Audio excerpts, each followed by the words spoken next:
Assalamualaikum warahmatullahi wabarakatuh dan salam sejahtera. Nama saya Nur Sabana binti Isnin, memegang nak penentaran 008. Di sini saya menjelaskan tujuan komunikasi di tempat kerja dari segi A. Kawalan. Oleh Harry Fayer 1949 dan Mac Weber 1947, terusnya ialah B.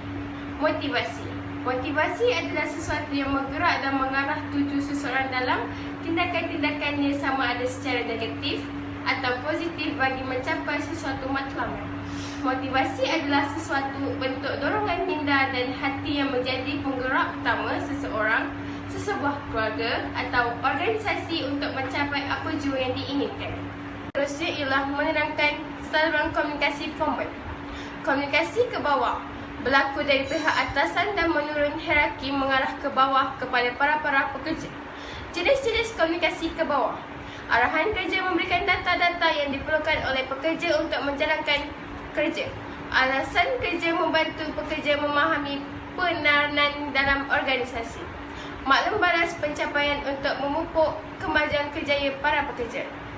Seterusnya ialah struktur organisasi formal.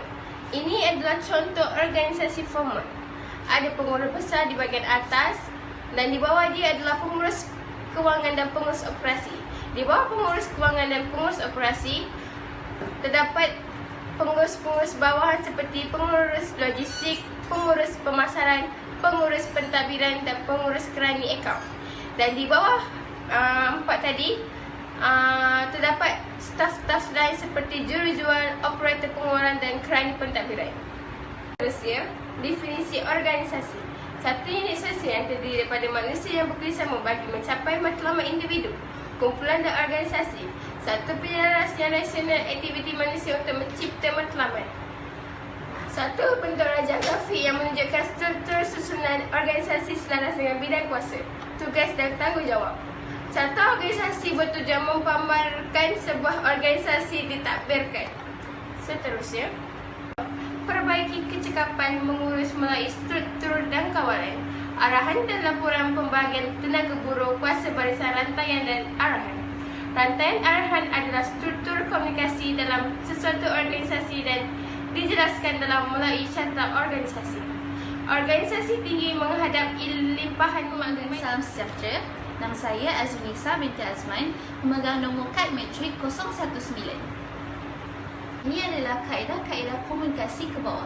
Terdapat dua kaedah lisan dan bertulis. Kaedah lisan, yang pertama, maklumat dapat disebarkan dengan cepat. Yang kedua, para pekerja akan menganggap maklumat itu betul kerana disampaikan sendiri oleh pengurus. Para pekerja akan memberikan lebih perhatian terhadap maklumat itu. Yang kedua, kaedah bertulis. Mesej lebih formal dan bersifat kekal. Contohnya, memo.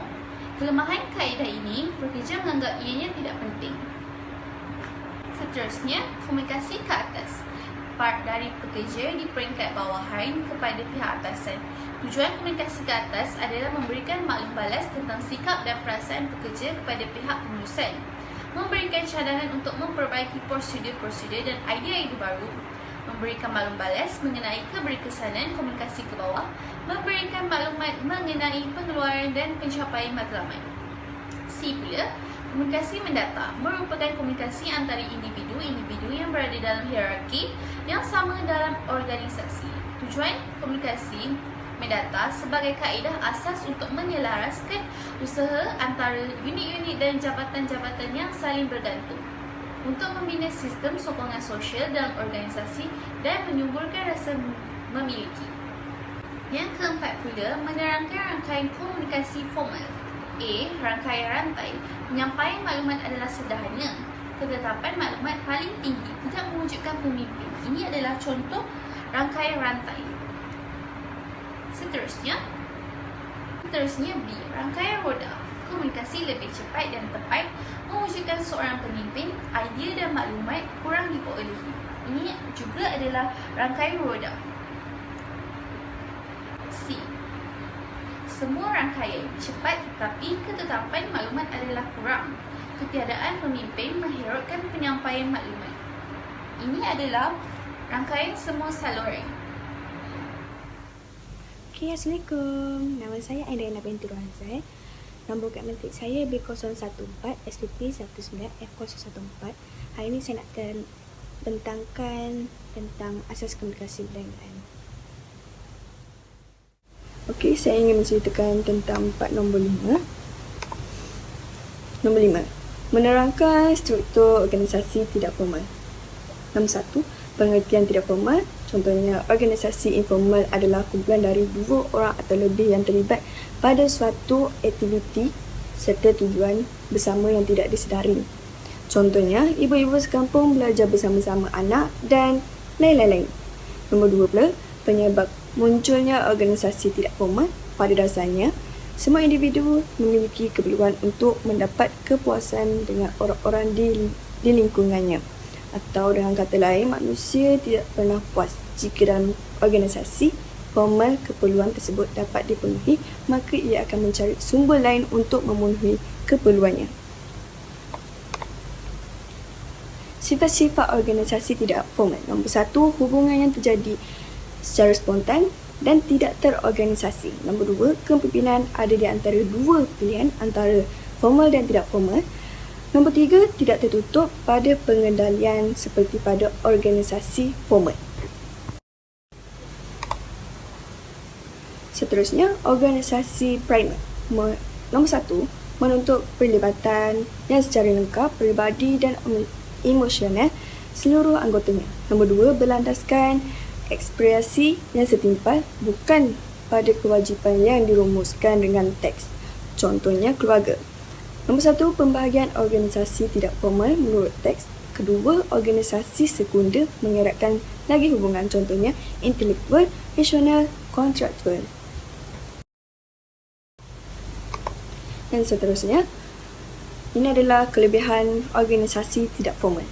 Nombor 1, memberi dukungan terhadap tujuan organisasi. Nombor 2, melengkapi perusahaan dan memberi komunikasi yang berlebihan. Nombor 3, kepentingan sosial iaitu bersatu dan memberi peluang kepada individu.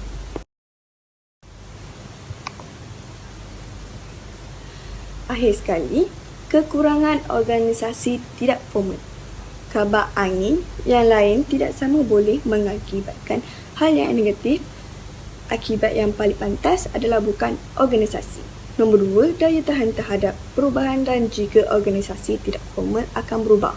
Nombor 3, penyesuaian kelompok akan jadi pengganggu jika kelompok lebih rendah dari organisasi formal kerana ia akan menurunkan jumlah dari organisasi formalnya.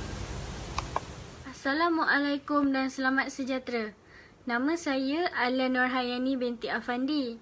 Nombor kad matrik saya B04 SPP 19F006. Hari ini saya ingin menerangkan rangkaian komunikasi tidak formal. A. Untai runggas serantai. Maklumat mengalir dari seseorang ke seseorang yang lain dan rangkaian dianggap paling tidak tepat. B pula, rantaian gosip. Maklumat menarik tetapi tidak berkaitan dengan kerja. Berkesan sekiranya penyampai maklumat jujur. C. Rantaian keberangkalian. Pemberitahuan maklumat dilakukan secara rawak. Maklumat agak menarik tetapi tidak penting. D. Rantaian gugusan. Dikenali sebagai rangkaian kelompak, iaitu suatu pola buah mulut yang berkuasa dalam organisasi dan individu penghubung terpilih yang akan menyampaikan maklumat berkaitan dengan kerja dan kena pada masanya. E. Grapevine. Pekerja lebih mempercayai maklumat berbentuk grapevine tetapi tidak dikawal oleh pihak pengurusan dan kepuasan diri kepada ahli rangkaian. Sekian, terima kasih.